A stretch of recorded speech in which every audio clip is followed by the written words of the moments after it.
Jangan lupa subscribe dan klik tombol loncengnya. Yang pengen bunuh diri karena ditolak sama ceweknya. Kebetulan di depan rumah ceweknya itu ada lagi truk lagi berhenti. Terus dia balapan, sengaja nabrakin dirinya ke truk yang lagi berhenti, tepat di depan rumah ceweknya. Kenapa? Pengen nunjukin ke ceweknya, aku nggak bisa hidup tanpa kamu. Coba. Kenapa bisa kejadian kayak gini? Karena hatinya tidak dikuatkan. Kenapa ada orang yang berkali-kali diputusin, tetap aja datang lagi. Kuat banget tuh hatinya. Berkali-kali diputusin, datang lagi. Bukan datang ke yang lain, datang ke yang sama. Sampai orang yang putusinnya, yang putus asa memutuskan, akhirnya menerima. Nah, di sini berarti bukan soal layak dan tidak, soal siapa yang paling sabar ya. Kan kata Umar bin Khattab, rahasia kemenangan dalam satu pertarungan, ini yang ngomong jawaranya ya, Umar bukan saya. Kalau saya mungkin bukan petarung, kalau Umar kan petarung. Dia ngomong apa? Rahasia kemenangan dalam satu pertarungan bukan teknik, bukan kekuatan fisik, tapi ketahanan, kesabaran. Siapa yang paling sabar, dia yang akan menang. Siapa yang paling sabar sampai ronde 10, maka dialah yang menang. Begitu juga dalam kehidupan, siapa yang paling kuat, dialah yang akan sukses, yang paling sabar. Ternyata kadang Allah menolong kita bukan dengan cara buat hidup kita gak ada masalah. Justru kadang masalah itu kuliah buat kita. Masalah itu nyantri buat kita. Masalah itu kursus buat kita, biar kita mengerti kebaikan. Mengerti artinya menjadi orang yang tangguh. Tapi Allah kuatkan hati kita. Sehingga kita berbaik sangka. Ihfazillah yahfazka. Jaga Allah, Allah jaga kamu. Berbaik sangka kepada Allah. Misalnya lagi ada musibah. Oh, kayaknya Allah mau ganti yang lebih baik nih. Kayak gitu. Ada musibah langsung berbaik sangka, Allah mau ganti yang lebih baik. Istri saya tuh salah satunya, dan beliau aktivis mengurus pasien-pasien kanker yang kurang mampu di Bandung. Jadi kita punya namanya Rumah Teduh, menampung ada sekitar 6 rumah, menampung lebih dari 70 pasien, termasuk ada yang dari Garut, dari Tasik, dari pelosok-pelosok. Bahkan ada yang dari Garut bagian selatan yang kemarin sempat kita anterin, udah meninggal pakai ambulan. Dari Bandung ke rumahnya itu 12 jam. Karena pertama udah sampai di jalan raya harus digotong, gak bisa naik mobil ke atas, ke bukit gitu. Gotongnya aja sejam. Kalau pakai motor nggak mungkin kan, bawa tandu kan, pakai motor nggak mungkin ya. Tapi kalau teman-teman anak-anak motor kayaknya bisa nih ngetrik ya, bawa. Kalau kita nggak bisa akhirnya ditandu, sejam naik ke atas tuh. Nah, kemarin ada kejadian di salah satu rumah teduh untuk nampung pasien-pasien yang kurang mampu bersama keluarga mereka. Ada satu pasien nyamar. Dia pura-pura sakit, terus tinggal di situ sehari. Tiba-tiba malam hari dia hilang, semua HP keluarga pasien diambil, dibawa lari. Mencuri HP pasien kanker kurang mampu, coba kurang apa dosanya tuh?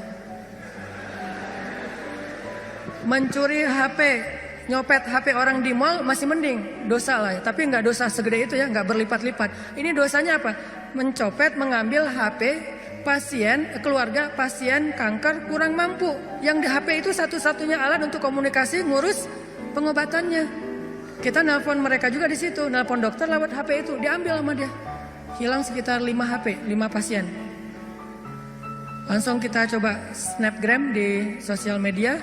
Dalam hitungan jam Allah ganti HP yang lebih bagus, jumlahnya 2 kali lipat. Itu juga kita stop, kalau enggak mungkin 10 kali lipat jumlahnya, bisa jualan HP itu. Kita taruh Instastory, kita butuh HP nih, ada 5 pasien kita yang kehilangan HP dalam satu musibah. Mudah-mudahan Allah ganti yang lebih baik. Ternyata langsung pada ngejapri, saya ganti. Bukan HP bekas, HP baru yang harganya mungkin lebih mahal berkali-kali lipat dari yang hilang. Dan jumlahnya berkali lipat dari yang hilang. Hilang 5, yang udah terkumpul dalam hitungan 1 jam 10. Itu langsung kita stop, kalau enggak bisa 100 tuh. Lumayan kan, bisa buka lapak lagi tuh. Nah ternyata benar, kalau kita berprasangka baik ke Allah, akhirnya mereka pas dikasih HP yang baru bingung. Pak, ini gimana cara memakainya nih?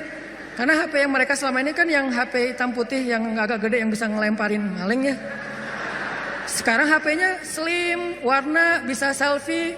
Mudah-mudahan sih nggak sibuk selfie ya. Nah, alhamdulillah dikasih yang lebih baik. Coba berprasangka aja sama Allah.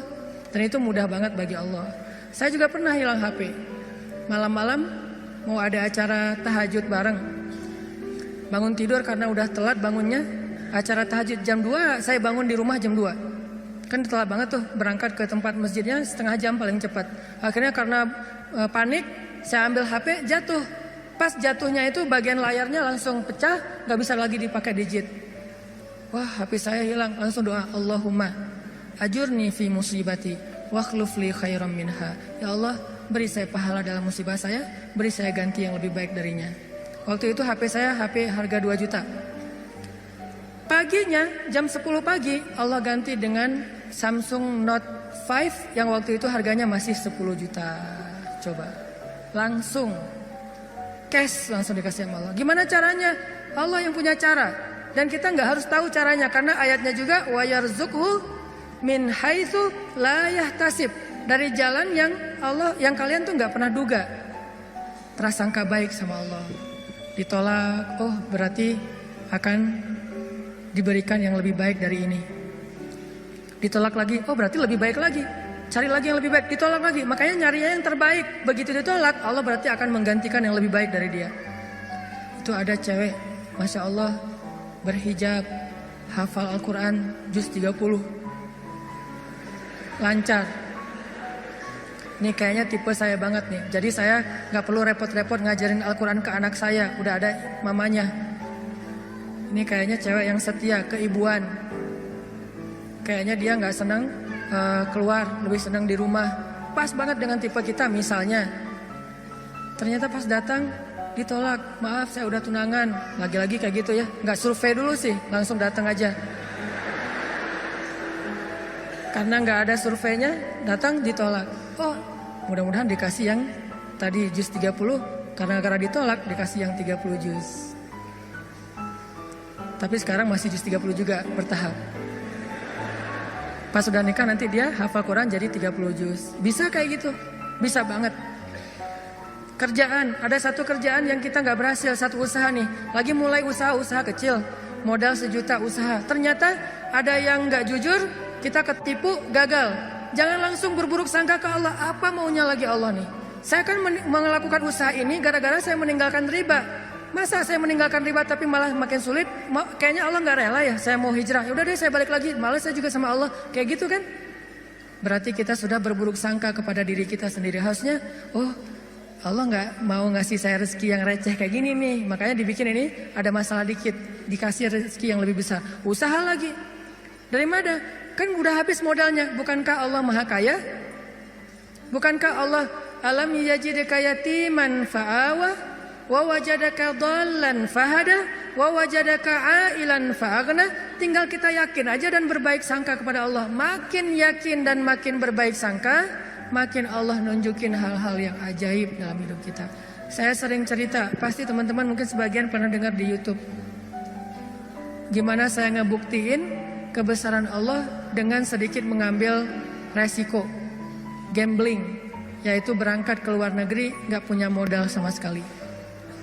Gak bawa duit, 1 rupiah pun gak bawa, berangkat ke luar negeri. Terus apa keyakinan saya? Baik sangka kepada Allahnya. Saya cuma berbaik sangka waktu itu Allah di Indonesia sama Allah di Mesir itu sama. Beda gak Allah di Indonesia dengan di Mesir? Sama kan ya? Terus yang ngasih makan kita di Indonesia? Allah. Berarti yang ngasih makan kita di Mesir?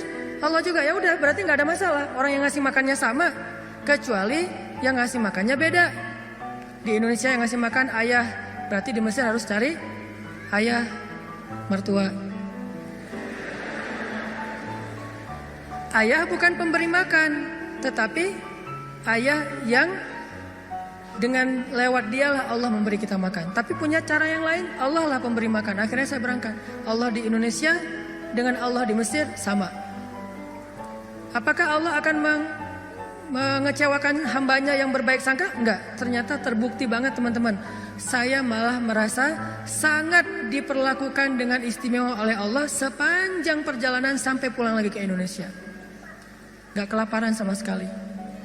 Ikhtiar. Cuman kadang kita ikhtiar habis-habisan, kalau Allah mengatakan tidak ya tetap aja nggak bisa. Ada juga orang yang ikhtiarnya biasa-biasa aja, Allah bilang ya, dapatnya lebih dari apa yang dia ikhtiarkan. Saya jual bakso, jual doang, yang masak teman, karena saya nggak bisa masak. Saya bilang ke teman, lo masakin bakso, nanti biar gua yang jual.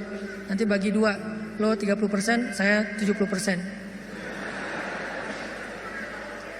Oh ya boleh, dia masak, terus saya jualan bakso ke warga Indonesia yang ada di Mesir. Plus warga Malaysia, karena Malaysia lebih banyak daripada Indonesia. Indonesia sekitar 3.000, Indonesia sekitar 6.000, Malaysia sekitar 12.000. 2 kali lipat jumlah mahasiswa Malaysia. Jualan. Lagian kalau orang Malaysia mungkin karena nggak terbiasa makan bakso, nggak bisa ngebedain bakso enak dan nggak enak ya. Jadi lebih aman nih. Jangan jual bakso ke orang Bandung, ketahuan banget nggak enaknya. Karena orang Jawa Barat kan banyak jual bakso tuh. Wah ini nggak kayak bakso di tempat saya. Jual bakso ke mereka. Dan saya ngasih jumlah pentol baksonya tergantung mood. Kalau orangnya kayaknya nyaman nih, enakan nih, kasih banyak. Kalau orangnya nyebelin, kasih aja 2, cukup lah. Datang wajahnya cemberut gitu, mau apa? Beli bakso. Oh ya, 2 kasih aja. Terus temennya, Mas, iya, mau apa? Beli bakso? Boleh? Oh boleh. Oh, kasih 10. Akhirnya pas makan berdua, ngeliat sebelah, kok beda? Beda amalan.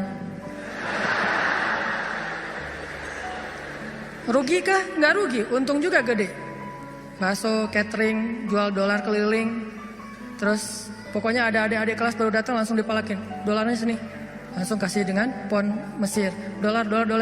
Dalam sehari bisa dapat $1.000 lumayan. Sampai akhirnya setelah saya berangkat ke Mesir, justru nafkah keluarga saya lebih lancar daripada saya di Indonesia. Buktinya apa?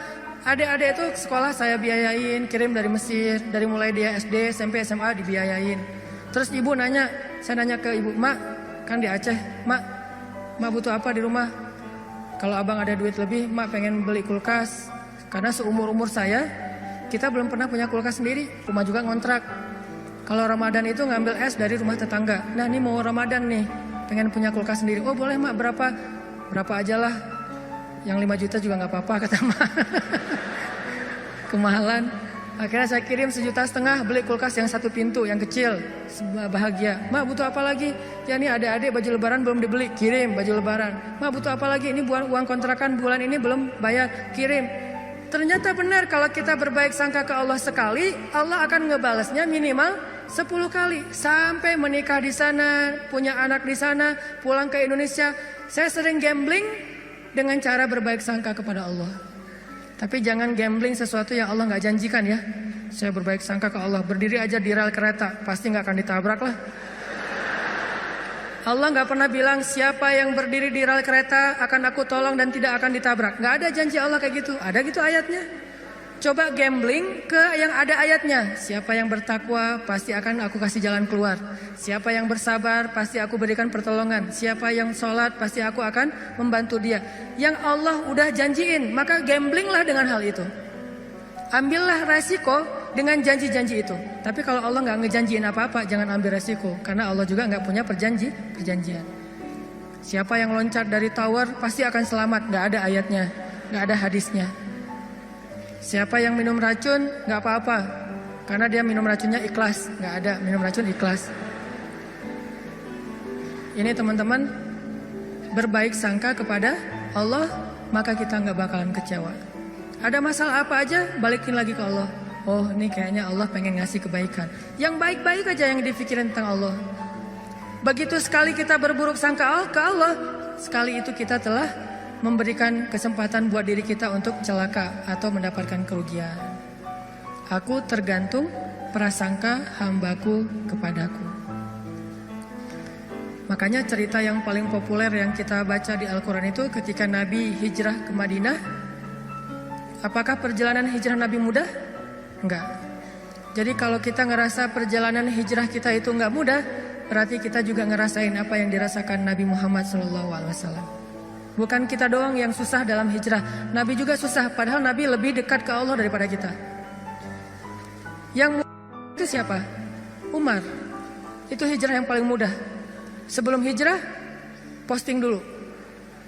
Besok mau hijrah, hari ini posting. Captionnya apa? Wahai orang-orang Quraisy, ketahuilah bahwa saya besok bakalan hijrah.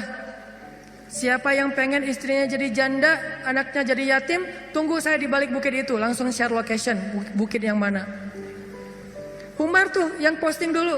Gak ada yang berani nge-like coba. Sepi aja tuh postingan Umar yang paling sepi itu. Gak ada yang berani nge-like, gak ada yang berani komen. Diam aja, anteng. Besoknya Umar hijrah. Ada nggak yang berani nungguin Umar di luar kota? Nggak ada. Yang berani mencegat Umar? Nggak ada. Karena mencegat Umar sama aja dengan bunuh diri. Ada 2 orang yang nggak berani dicegat di Quraisy tuh, Umar sama Hamzah. Sedangkan Rasul dan Abu Bakar orang yang dianggap lemah. Walaupun sebetulnya Nabi kuat, cuman nggak pernah bertarung, nggak pernah mukul orang sehingga nggak ditakuti. Kalau adu kekuatan pasti Nabi itu paling kuat, cuma kan nggak pernah mukulin orang, sehingga dianggap ini mah orang nggak menakutkan. Kalau Umar kan sering mukul orang, bukan sering, hobi itu. Sebelum hijrah, hobi mukul orang. Sama kayak Nabi Musa, hobi noel orang, noel aja mati. Lo apaan sih? Mati. Kan orang Kipti kan ditoel sama Nabi Musa, belum diapa-apain, baru ditakol dikit lah, udah mati. Ini Umar. Paling gampang hijrah itu Umar. Sedangkan Nabi sendiri yang lebih soleh daripada Umar, susah hijrahnya. Harus sembunyi-sembunyi, harus diam-diam, harus ngambil arah yang berlawanan dari kota Madinah. Kota Madinah ke sebelah sini, Nabi malah perginya ke sebelah sini.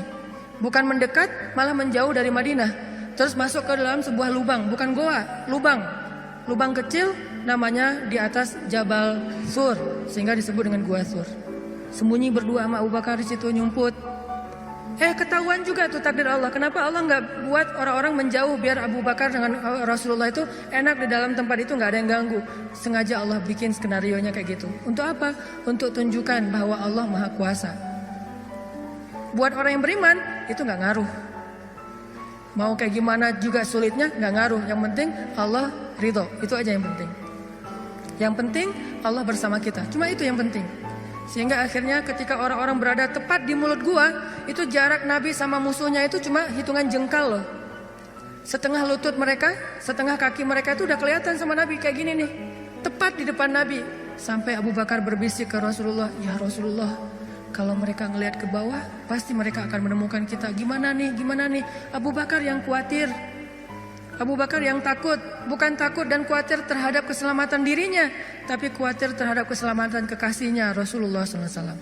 Saking sayangnya Abu Bakar kepada Rasul. Ya Rasulullah gimana nih? Apa kata Rasulullah? Ya Abu Bakar. Lembut Nabi ngomongnya. Ya Abu Bakar, ma zannuka bisnain? Allahu salisuhuma. Ya Abu Bakar, kenapa kamu mikir kita berdua doang? Bukankah Allah yang ketiga?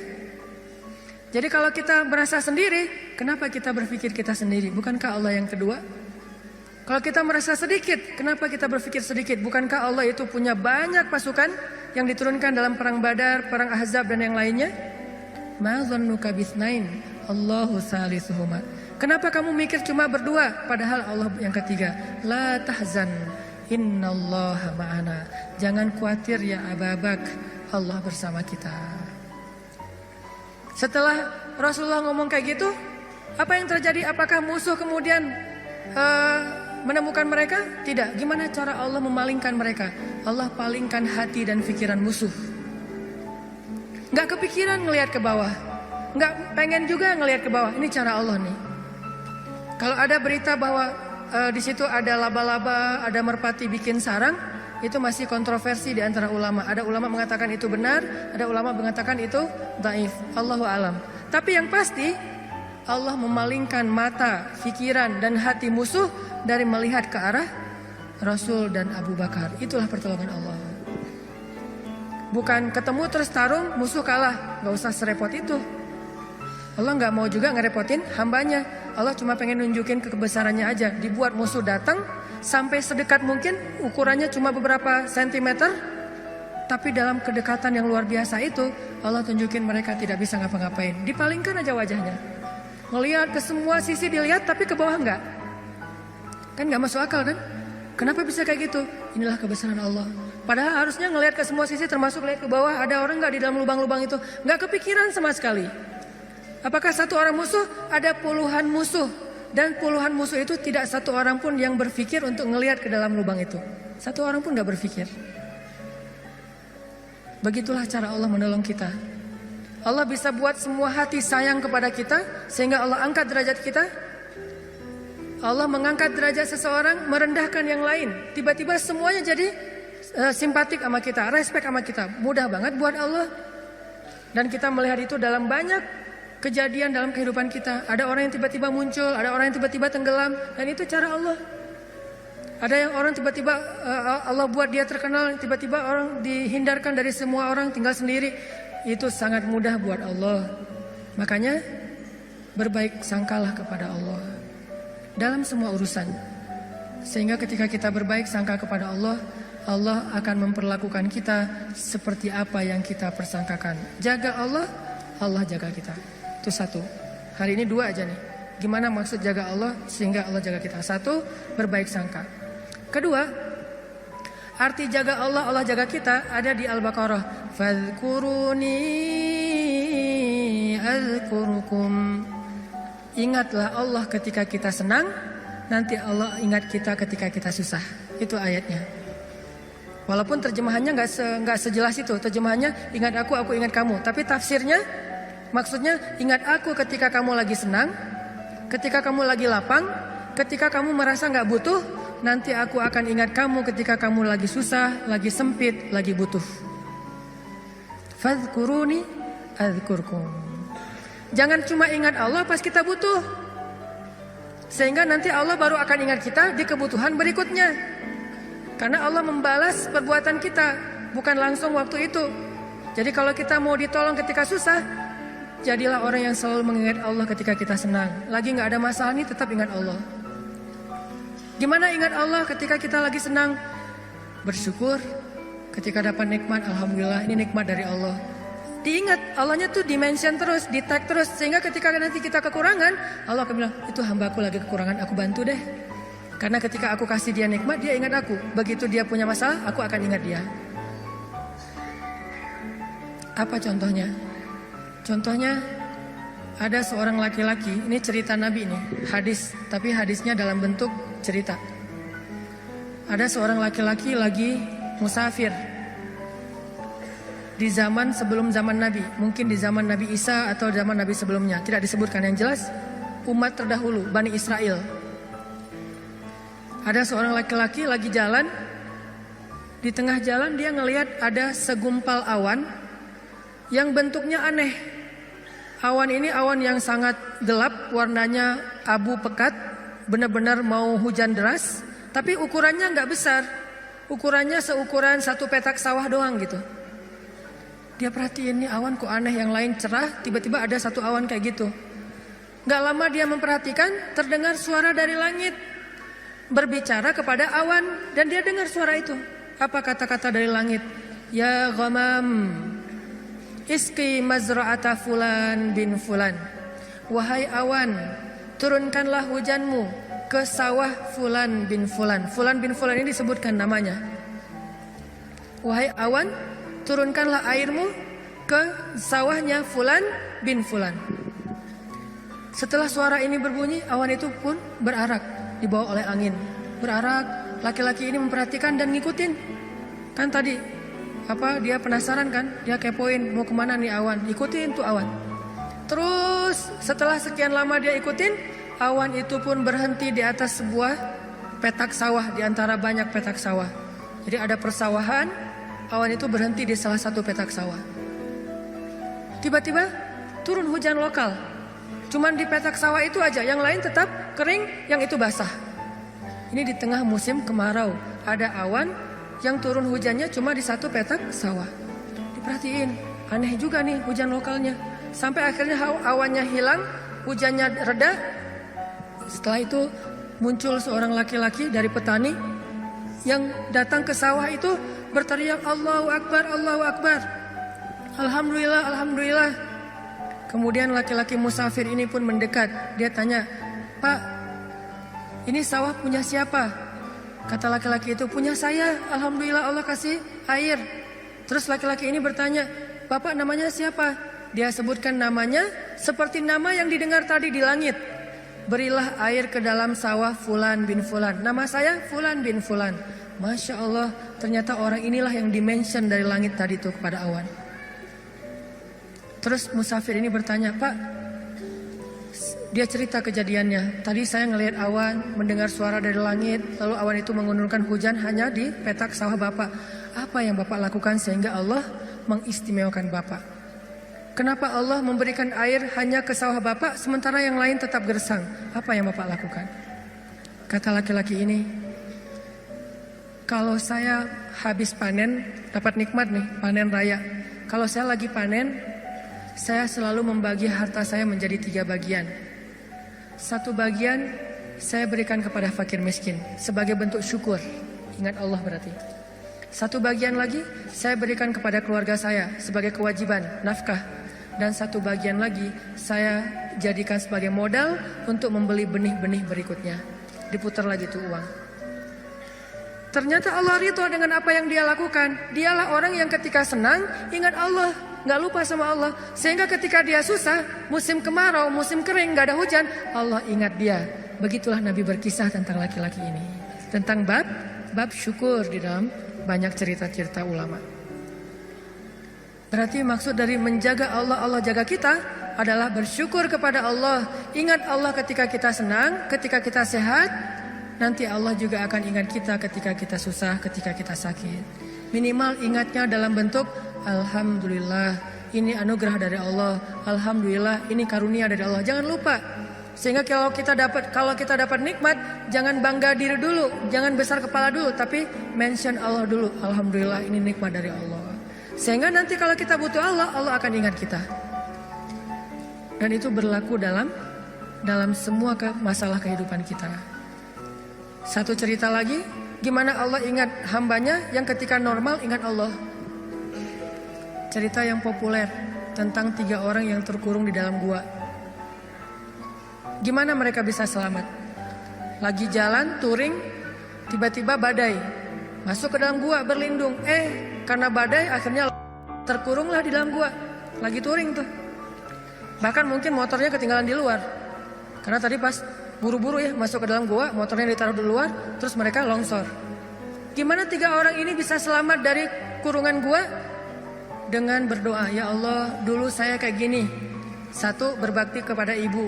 2, tidak menzolimi pekerja. Yang 3, meninggalkan zina gara-gara takut kepada Allah. Artinya dulu pernah berbuat baik ketika dalam keadaan normal, beramal soleh. Nanti ketika mereka susah, amal soleh mereka dulu itulah yang akan menjadi wasilah Allah menolong mereka. Jadi jangan beramal soleh, rajin sholat, rajin ke masjid, rajin tilawah pas lagi ada masalah doang. Justru pas lagi normal kayak gini nih, kelihatan ikhlasnya. Kalau lagi ada masalah kan ada maunya tuh, bukan ikhlas ya. Walaupun Allah menghargai, tetap itu kebaikan, gak akan disia-siakan. Cuman mau lebih keren, jangan pas lagi ada masalah doang. Pas lagi normal, kayak lagi gak merasa butuh sama Allah, tetap rajin ke masjid, tetap sholat tepat waktu, tetap mengingat Allah, tetap membaca Al-Quran, tetap membantu orang lain, tetap berbakti kepada orang tua. Sehingga kalau kita ingat Allah ketika kita lagi normal, lagi susah, lagi suka, lagi lapang, nanti Allah Subhanahu wa Ta'ala akan mengingat kita ketika kita lagi susah dan lagi sempit. Itulah yang terjadi dalam banyak kisah-kisah yang diceritakan oleh Nabi. Mudah-mudahan ini bisa jadi booster buat kita teman-teman. Kesimpulannya 1, satu-satunya berbuat baik atau habis-habisan yang gak bakalan dikecewain itu adalah habis-habisan kepada Allah. PDKT yang gak bakalan kecewa itu PDKT-nya kepada Allah. Telepon yang gak bakalan di-reject itu telepon Allah.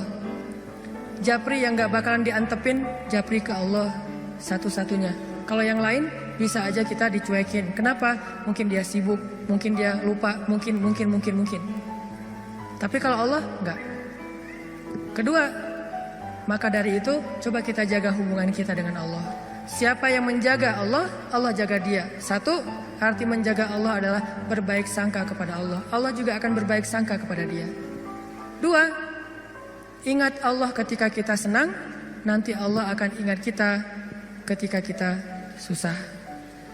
Ketiga, sebagai penutup, arti berbaik sangka kepada Allah, Allah berbaik sangka kepada jaga Allah, Allah jaga kita. Sedikit lagi ini penting. Ridholah dengan nikmat yang sedikit, maka Allah akan ridho dengan amal yang sedikit. Memangnya amal kita banyak. Man radhiya bil qalil, kata Nabi, radhiyallahu bi qalilim min amalih. Siapa yang ridho dengan nikmat Allah yang sedikit, menurut dia sedikit, maka nanti Allah juga akan ridho dengan amalnya yang sedikit. Salat kita yang pas-pasan, ibadah kita yang pas-pasan, tilawah kita yang pas-pasan, Allah ridho. Kenapa Allah ridho? Padahal cuma pas-pasan, karena kita juga ridho dengan nikmat Allah di dalam kehidupan kita yang kadang menurut kita sedikit, padahal sesungguhnya banyak. Mudah-mudahan ini jadi penyemangat buat kita untuk terus mendekat kepada Allah Subhanahu Wa Taala. Jangan kecewain Allah, maka Allah gak bakalan ngecewain kita.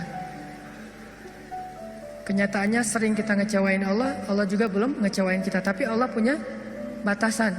Kalau kita terus-terusan kayak gitu, nanti akan datang janji Allah membalas suatu keburukan sesuai dengan perbuatan yang buruk itu.